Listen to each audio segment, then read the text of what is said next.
Australia's political deadlock on asylum seeker policy may have been broken in the space of just one day. At 7 a.m. this morning, the government received this report. We recommend a policy approach that is hard-headed but not hard-hearted. We need to have a hard head and a soft heart.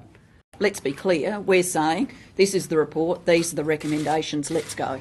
It'll reinstate offshore processing on both Nauru and Manus Island. That includes increasing Australia's humanitarian intake to at least 20,000 people. If people want to put banner, this is a compromise from the government, dead right, in order to start saving lives. The Houston panel has green-lighted Nauru and they have red-lighted Malaysia and the people swap in its current form. Isn't today an admission that you believe that Labor got its policies spectacularly wrong in 2008? No, look, I don't accept that premise. I'll buy Tony Abbott a beer every day until we get this done, and every day for the rest of this year, and call him a legend. To do nothing is unacceptable.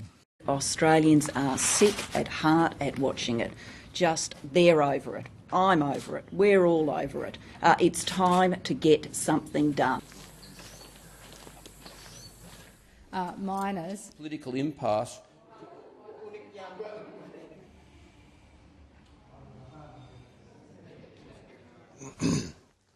This morning I've spoken to the President of Nauru and the Prime Minister of PNG. Let us thank God that finally this government has come to its senses and admitted that for 4 years it was wrong. You could be rolling out with a reconnaissance team to scope the task and then get on with it. The construction, yep. That's fantastic. Thank you very much. We want to be processing people on Nauru within a month.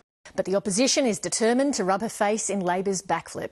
The Deputy Leader, Julie Bishop, accused the Prime Minister of arrogance and stupidity and said she was culpable for the deaths of hundreds of people. Will she now accept at least some responsibility for the results? I'm prepared to do that every day that I am in this government. I accept responsibility for my actions. The Houston report included many indefinite detention kills people. This legislation will kill people. This bill is a step backwards from the position that was before us in June. It is the absolute doormat. It's roll over, lay down, but don't let me in. That is the Labor left. I think it is the Pacific solution. It's dressed up in different guises. It's no wonder the coalition is cock-a-hoop. This is a new approach from the panel. Sometimes what you say might not be entirely consistent with everything you've said in your political career. We've seen what an impact it can have if the Parliament takes action.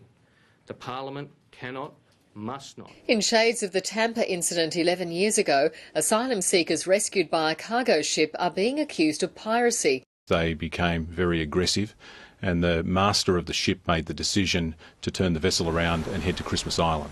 This creates potentially the reverse Tampa principle, where asylum seekers are turning boats around and heading them to Australia.